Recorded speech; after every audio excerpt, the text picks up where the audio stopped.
Saludos, Iglesia Movimiento de Plenitud Cristiano. Es una bendición poder estar con ustedes en este momento y disfrutar de la comunión los unos con los otros por medio de la virtualidad. Antes de comenzar la enseñanza de esta ocasión, quisiera compartir algo que sucedió esta semana cerca del lugar donde yo vivo. Es normalmente un vecindario muy tranquilo, muy sano y no suele pasar mayor cosa. Pero al salir a hacer unas compras, observé que había mucha policía, un carro de criminalística. Entonces pregunté qué había pasado. Y me dicen que una persona, un padre de familia, había decidido suicidarse y lo que estaban haciendo era recogiendo el cuerpo. La verdad, esto no es extraño en momentos como estos, porque en momentos de crisis, cuando las personas pierden los recursos, aquello que les generaba seguridad, en muchas ocasiones optan por este tipo de decisiones tan trágicas. Tal vez recordamos historias de Wall Street, donde los grandes magnates, las personas que manejaban enormes cantidades de dinero, al perder su seguridad económica, la opción que tomaron fue asesinarse. Y podemos ver en televisión cómo se lanzaban desde el piso 20 o más y terminaban estrellados contra una acera. Esto es terrible, pero es lo que suele pasar a la raza humana cuando la raza humana pierde aquello en lo cual tiene su seguridad. Pero no tiene que ser así con nosotros, porque para nosotros Dios ha dejado recursos espirituales que podemos utilizar en todo momento, pero en especial en los momentos de crisis. Pero antes de entrar a hablar sobre qué tipo de recursos y cómo acceder a ellos, sí me parece importante el hecho de que nosotros podamos tomar una decisión antes de escuchar la palabra y que esa decisión sea el hecho de que nosotros vamos a oír la palabra, pero vamos a comprometernos con esa palabra, no con lo que yo diga, no con una doctrina X de la iglesia, sino con aquello que consideramos que es la palabra de Dios. ¿Por qué? Porque si no lo hacemos, va a pasar con nosotros lo que suele pasar con muchas de las leyes que tenemos en nuestro país. Acá tenemos, por ejemplo, algo muy famoso que es todas las leyes que tienen que ver con la corrupción, ¿cierto? Y eso tiene un nombre específico, se le ha hecho mucha publicidad y se llama el Estatuto Anticorrupción.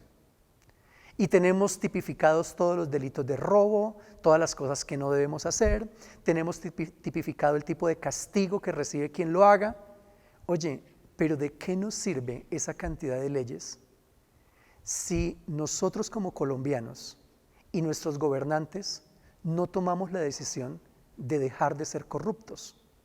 Podemos multiplicar las leyes, pero si no hay una decisión interna y una decisión comunitaria de abandonar la corrupción, definitivamente una ley más o una ley menos no nos va a hacer la diferencia. Y lo mismo coloco en paralelo en relación a la Biblia, porque escuchamos palabra de Dios, mensaje tras mensaje, pero si no hay una decisión, en primer lugar, de decir aquello que yo escuche y que yo entienda de la palabra, yo me voy a comprometer con eso para vivirlo.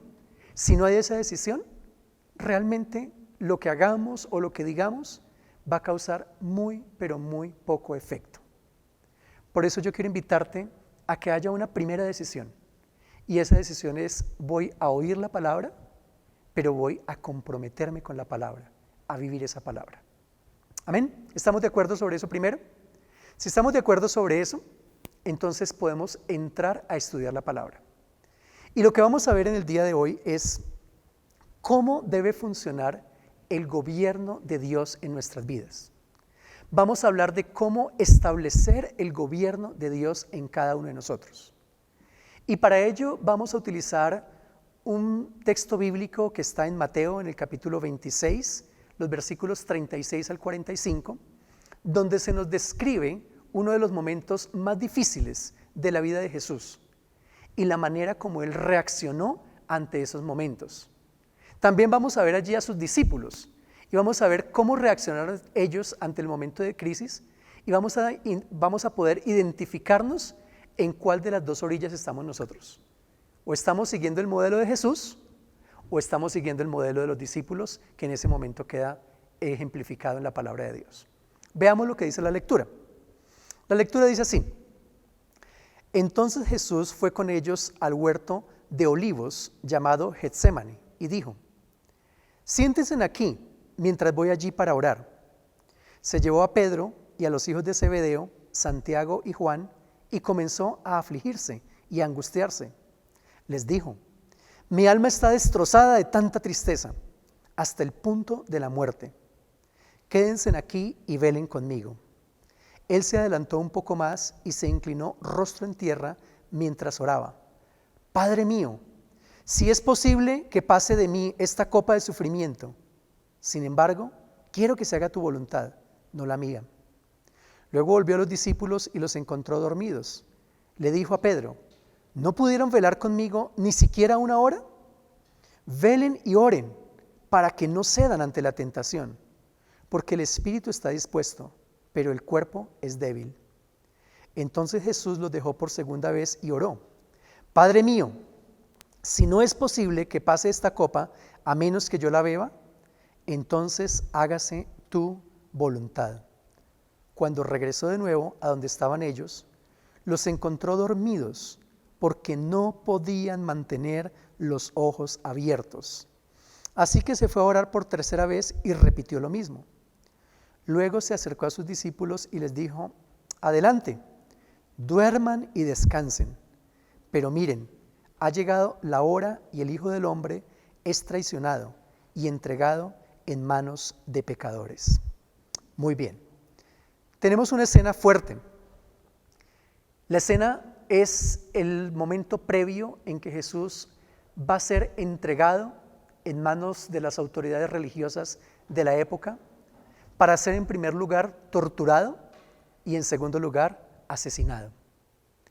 Jesucristo, cuando fue a la cruz, Él fue como Dios y fue como hombre. Y este texto es uno de los que muestra más la parte de la humanidad de Cristo. ¿Por qué? Porque nos permite ver el pensamiento del ser humano, nos permite ver la emoción del ser humano. Y en el pensamiento del ser humano, Él estaba diciendo: yo no quiero pasar por este momento de sufrimiento. Yo no quiero que me desnuden públicamente. Yo no quiero que me golpeen, yo no quiero que me maltraten, yo no quiero que me expongan, que se burlen de mí. Yo no quiero que esto pase.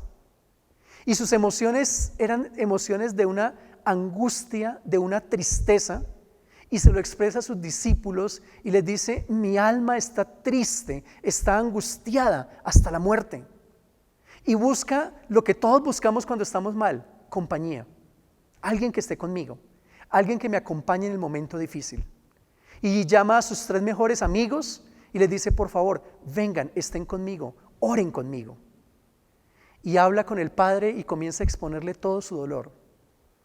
Tan fuerte sería el sufrimiento que experimentó Jesucristo, que dice el Evangelio según San Lucas, narrando este mismo hecho, que Jesucristo tuvo un sudor de sangre y que caían a la tierra como gotas de sangre saliendo de su cuerpo. Más humanidad que esto es imposible.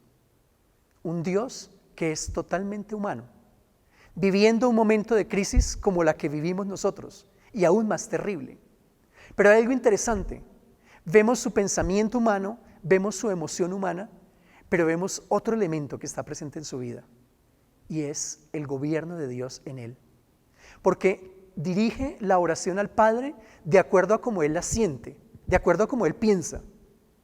Pero también en esa oración está presente un elemento, y dice: pero no se haga mi voluntad, sino la tuya. Hay un gobierno por encima de sus pensamientos. Hay un gobierno por encima de sus emociones. Y ese gobierno es el gobierno de Dios.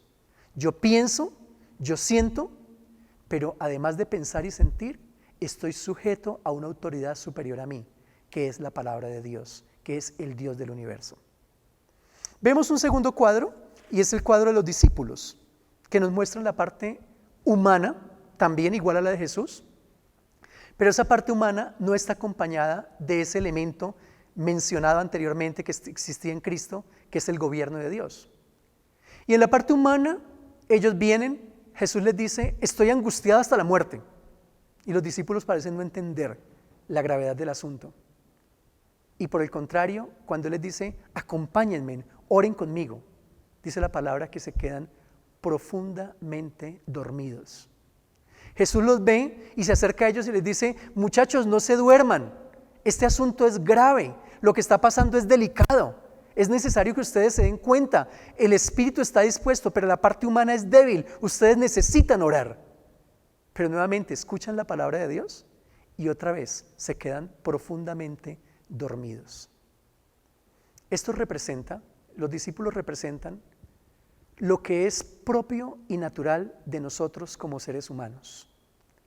Percibimos las cosas con nuestro pensamiento, percibimos las cosas con nuestra emoción y terminamos actuando de acuerdo a lo que pensamos o de acuerdo a lo que sentimos y no tomamos en cuenta lo que Dios está hablando o ese gobierno divino que debería estar sobre nosotros. Lo hacemos en cosas cotidianas como lo hacemos en momentos de crisis. En cosas cotidianas, no sé, hoy no nos podemos congregar en una iglesia, en un templo, porque el templo está cerrado, tenemos una iglesia virtual. Pero cuando tenemos el templo abierto, en muchas ocasiones sabemos, porque es una orden bíblica que dice: oye, no dejes de congregarte, es importante que estés con tus hermanos. La única manera de crecer es siendo parte de la iglesia, del cuerpo de Cristo.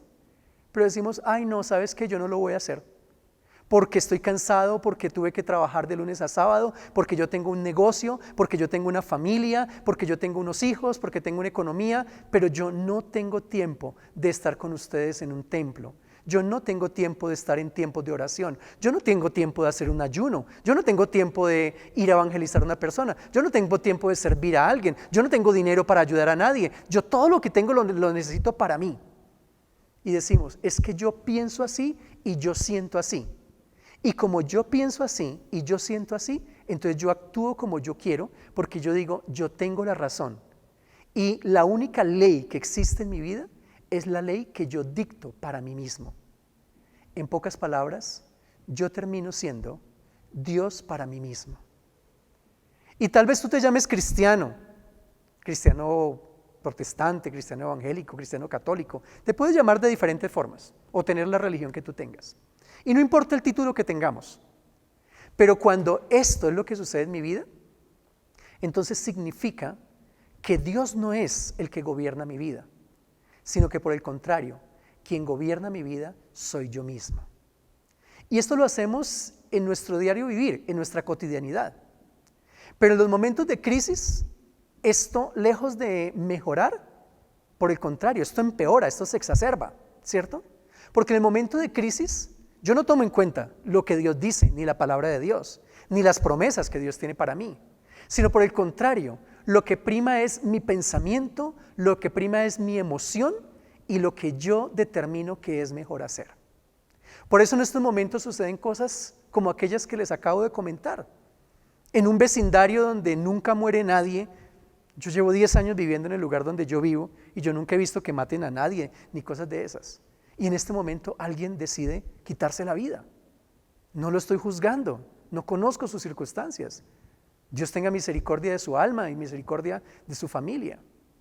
Pero en momentos de crisis terminamos actuando en ocasiones de la peor manera posible. Y es un momento importante para que reflexionemos y pensemos de qué me estoy yo alimentando y de qué estoy yo alimentando a mi familia en estos momentos. En estos momentos que estamos todos recluidos en un apartamento, algunos, los más que tienen apartamentos en Bogotá más pequeños, en un espacio de 50 metros o 35 metros, los que tienen un poco más de 70 metros, los que tienen más dinero, de pronto 150 metros cuadrados, pero todos estamos reducidos a un espacio. Y la pregunta es, ¿y ahora que estamos todos juntos, qué nos estamos dando mutuamente? Si tú eres el padre de familia o tú eres la madre cabeza de hogar, ¿de qué te alimentas tú? ¿Y de qué alimentas tu familia en estos momentos de crisis? ¿Qué ven ellos en ti? ¿Gozo, paz, esperanza, fe? ¿Encuentran esas personas en tus labios palabras como: no te preocupes, hijo mío, no nos preocupemos, familia? La palabra de Dios dice: a los que aman a Dios, todas las cosas les ayudan para bien. O por el contrario, encuentran personas que en este momento lo que están haciendo es lanzar emociones tóxicas hacia sí mismos y hacia los demás. Tristeza, angustia, depresión, aislamiento. ¿Qué está recibiendo tu familia de ti? Porque si en este momento de crisis lo que tú haces es esconderte en tu celular, esconderte en las redes, aislarte de tu familia o generar conflictos y problemas, entonces significa que realmente lo que gobierna tu vida no es Cristo, no es la Biblia, sino una vez más, es tu pensamiento, es tu emoción. Eso es lo que determina lo que tú eres. Entonces, en primer lugar, necesitamos determinar en cuál de las dos orillas nosotros estamos. ¿Qué hemos encarnado en nuestra propia vida? ¿El ejemplo de Jesús, en el cual el gobierno de Dios, de la palabra de Dios, está por encima de nosotros y de nuestras circunstancias? ¿O hemos encarnado el gobierno de los hombres, en el cual mi emoción, mi pensamiento, mi circunstancia es lo que determina lo que yo soy y lo que yo hago? Piensa por un segundo, ¿en qué lugar espiritual te encuentras en este instante? Siendo muy honestos y muy reales, yo parto de mí mismo, de mi propia humanidad. Sé que es difícil mantenerse en el gobierno de Dios en todo momento, y especialmente en momentos difíciles. Y siempre es importante recalibrar nuestras decisiones, recalibrar el estilo de vida que nosotros hemos elegido. Por eso me atrevo a decir que de manera general, todos nosotros necesitamos tomar una nueva decisión.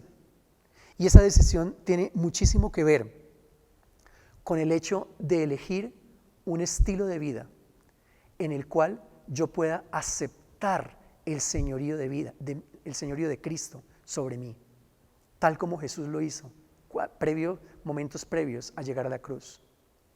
Es importante y fundamental que tú y yo, hoy que estamos escuchando la palabra, miremos el ejemplo de Jesús y digamos, yo quiero actuar como Él actuó.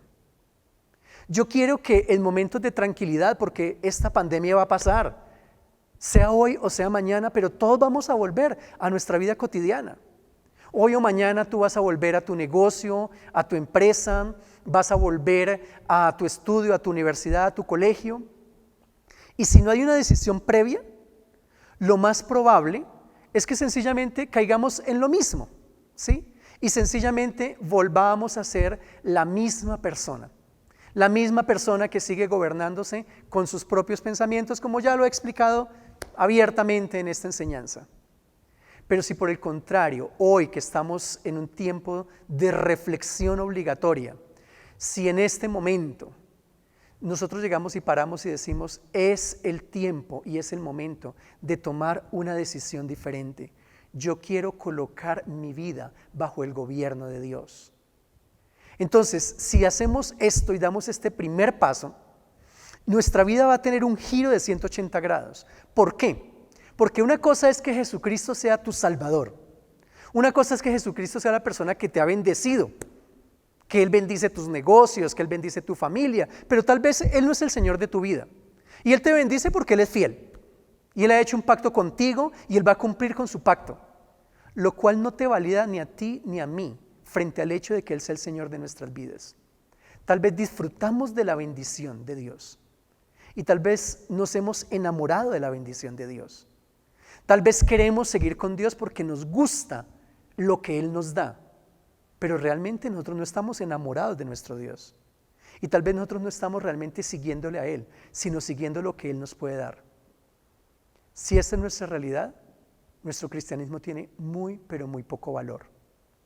Por eso quiero invitarte a que la primera decisión que podamos tomar en este momento sea la decisión de decirle al Señor, Señor, no, a partir de ahora no te voy a seguir por lo que tú me das. No voy a continuar buscándote a ti para que tú me guardes mis negocios, para que tú bendigas mi familia, pero voy a seguir haciendo lo que yo quiera. No, sino a partir de ahora voy a escuchar qué es lo que tú quieres y voy a determinar que tú vas a ser el Señor de mi tiempo, que tú vas a ser el Señor de mi dinero, que tú vas a ser el Señor de mi familia. Y ahora de aquí en adelante, lo que yo entienda de la palabra que yo debo hacer, entonces eso es lo que yo voy a hacer. Y que eso se torne práctico, porque vuelvo y te repito, la crisis va a pasar Y el dinero que se perdió porque no estamos trabajando, ese dinero se perdió y seguramente ya no va a volver. Vamos a tener que producir nuevo dinero, pero todo va a cambiar. Y cuando todo cambie, si no tomamos una decisión de fondo, como ya lo dije, vamos a caer en lo mismo. Pero si nuestra decisión es seria, cuando nuestra carne, nuestra naturaleza humana nos diga, ay no, qué pereza, ¿para qué volver a la iglesia? ¿Pero por qué tengo que ir todos los domingos a la iglesia? ¿Pero por qué tengo que ayudar a los demás? ¿Pero por qué tendría yo que compartir la palabra con alguien? Cuando mi mente genere ese tipo de pensamientos, cuando mis emociones se tornen emociones contrarias a Dios, cuando mis emociones me digan, es que yo no tengo ganas de orar, yo no tengo ganas de leer la Biblia, cuando suceda eso, si he tomado esta decisión, entonces voy a decir, espérate un segundo, ese era el yo de antes, el yo que se dejaba dominar por pensamientos y emociones, pero el yo de ahora es un yo que realmente va a decirle no a sus pensamientos y a sus emociones y va a decirle sí al gobierno de Dios. Entonces, primera decisión importante de esta enseñanza, dile sí al gobierno de Dios. Dile sí a vivir una vida realmente de acuerdo al modelo que Jesucristo nos enseñó. Si estás dispuesto a tomar esta decisión, el segundo paso te lo quiero ejemplificar con la vida del rey David. Y él nos muestra en el Salmo 103, el versículo 1 dice así, que todo lo que soy alabe al Señor, con todo el corazón alabaré su santo nombre, que todo lo que soy alabe al Señor, que nunca olvide todas las cosas buenas que Él hace por mí.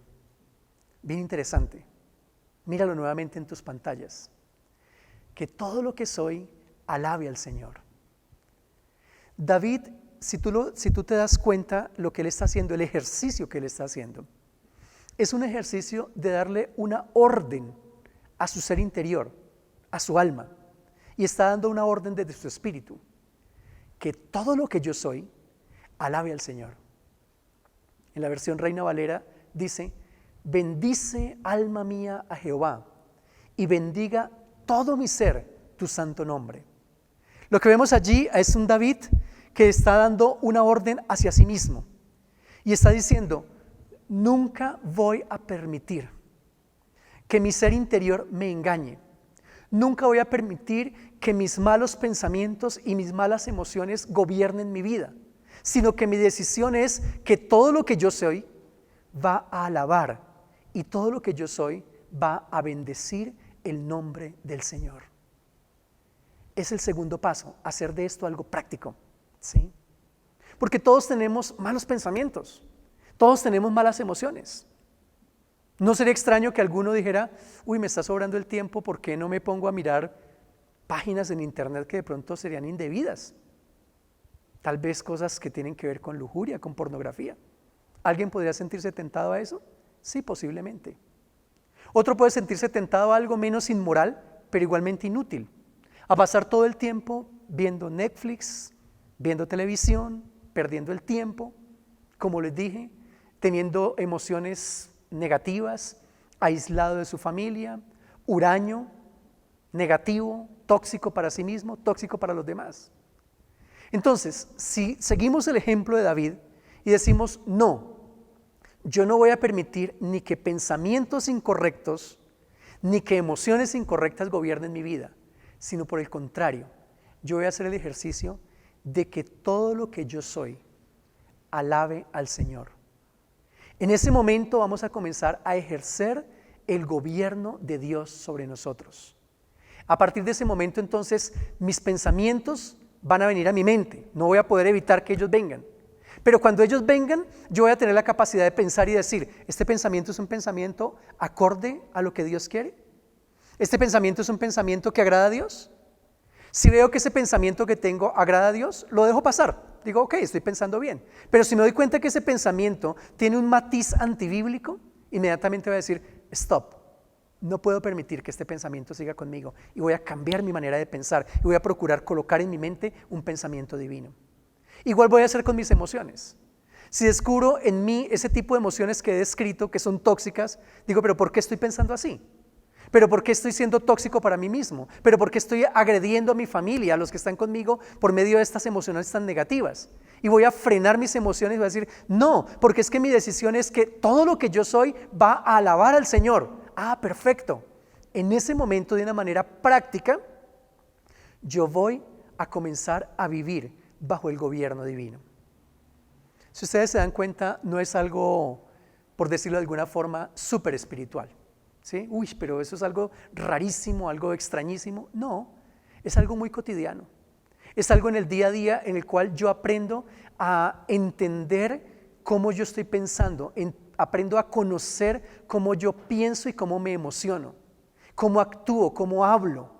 Y en la medida que aprendo a conocer eso, aprendo también a diferenciar cuando lo que estoy haciendo sí es agradable delante de Dios y cuando no es agradable delante de Dios.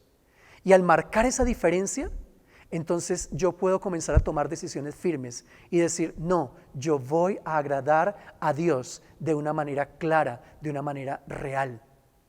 Ese tipo de decisiones son las que van a marcar el hecho de que realmente nosotros podamos comenzar a vivir bajo ese gobierno divino. ¿Ok? Quiero que pienses por un minuto sobre esto que nosotros acabamos de hablar. Tal vez en la audiencia, en este momento, haya personas que digan, yo conozco del cristianismo, yo conozco algo de Cristo, pero yo nunca he tomado una decisión de agradar a ese Cristo. Yo nunca lo he hecho. Y tal vez lo primero que tú necesitas hacer es en este momento tomar una decisión en la cual tú puedas entrar y decir, Señor Jesús, yo realmente quiero comenzar a vivir una vida bajo tu gobierno. ¿Cómo se hace esto? Tú tienes que tomar una decisión de renunciar al gobierno del yo. Tienes que tomar una decisión de arrepentirte de los pecados que has cometido, como yo tengo que arrepentirme a diario de los que yo cometo. Y tenemos que hacer un compromiso de decirle a Cristo, Cristo, yo te invito para que entres a mi vida y para que seas el Señor de mi vida.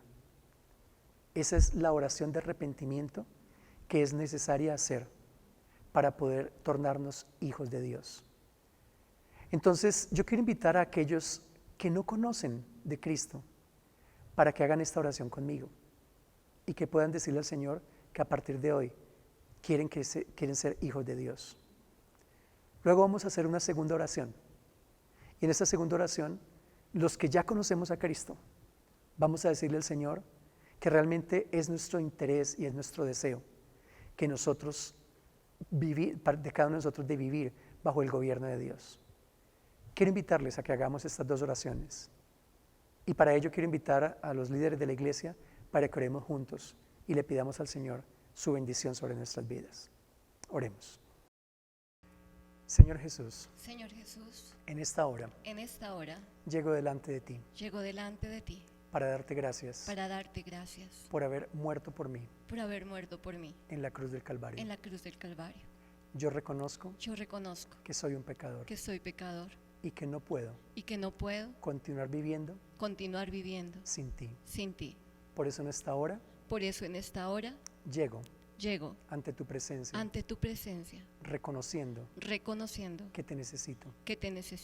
Te pido que me perdones todos mis pecados y que me recibas como a tu hijo o a tu hija. Yo abro mi corazón y te recibo a ti como mi único Salvador y me comprometo a partir de este momento vivir en obediencia a ti y a tu palabra. Dame tu Espíritu Santo para que sea el sello que me garantice que soy un hijo de Dios. Escribe mi nombre en el libro de la vida y no lo borres nunca jamás. Gracias. Gracias, Señor. Amén. Amén. Te felicitamos por haber tomado esta gran decisión de aceptar a Cristo en tu corazón. Si es la primera vez que te conectas con nosotros, por favor escribe tu nombre, tu dirección, todos tus datos en el link que aparece en la descripción.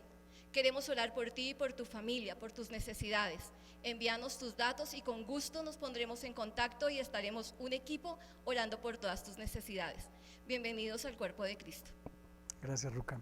Sí, todos son bienvenidos, es una bendición. Queremos que nuestra familia crezca y que muchos más conozcan a Jesús.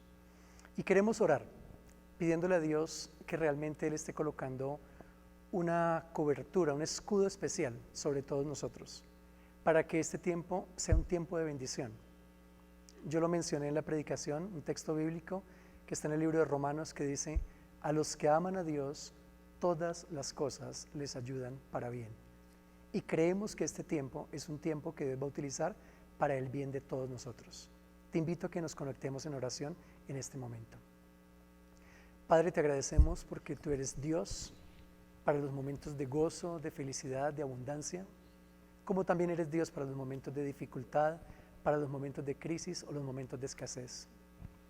Señor, oramos en este momento por nuestras vidas, por nuestras familias, oramos por nuestra ciudad, por nuestro país y por el mundo, pidiéndote que tengas misericordia, amado Señor, y que esta circunstancia que estamos viviendo a nivel global, tú la utilices para traer una nueva sensibilidad a nuestras vidas. Te pedimos que abras nuestro entendimiento para que podamos pensar como tú piensas, ver el mundo como tú lo ves, que abandonemos todo egoísmo, que abandonemos toda mezquindad que haya en nuestro corazón, toda indiferencia que haya hacia ti, hacia las personas que nos rodean, hacia la necesidad humana. Cambia, amado Padre Celestial, lo que somos. Y te pedimos que tu misericordia nos alcance. Señor, que tú seas permitiendo que tú tomes el control de las circunstancias y que esta pandemia termine lo antes posible, Señor amado. Que tú guardes la vida de cada uno de tus hijos, que guardes las familias, Señor amado, de esta iglesia. Que protejas la salud, protejas la economía, los puestos de trabajo, la unidad familiar, todo lo que somos. Guárdalo, protégelo, bendícelo. Y que al terminar esto, nuestras vidas estén transformadas, nuestra ciudad esté transformada y que todos tengamos hambre, sed, deseos de venir a ti. Y que vengamos no porque nos obliguen, no porque tengamos una motivación egoísta, sino por el contrario, porque queremos estar en comunión con el Dios que nos amó, con el Dios que nos bendijo y con el Dios que está dispuesto a amarnos hasta el fin de los tiempos. Confiamos en tu bendición, Señor mío, y vamos a dar un reporte de grandes cosas que tú vas a hacer en medio de esta humanidad para el bien nuestro. Queremos decirte que te amamos y que queremos seguir conectados contigo, en comunión contigo todo el tiempo. En el nombre de Jesús. Amén. Amén. Quiero decir una última frase. Solamente quiero terminar diciéndoles algo, y es que utilicemos este tiempo para buscar realmente reconciliarnos con Dios, para reconciliarnos los unos con los otros. Es tiempo de cambio, es tiempo de mejorar. Esta primera enseñanza nos dice que debemos permitir que la palabra de Dios reine en nuestras vidas. Las siguientes enseñanzas también nos van a enseñar cómo poder manejar mejor nuestras relaciones, este tiempo que estamos viviendo juntos en aislamiento, que podamos ser mejores personas, pero por favor, intentemos desde ya que haya un cambio en nuestra manera de ser, nuestra manera de pensar y nuestra manera de actuar. Dios les bendiga.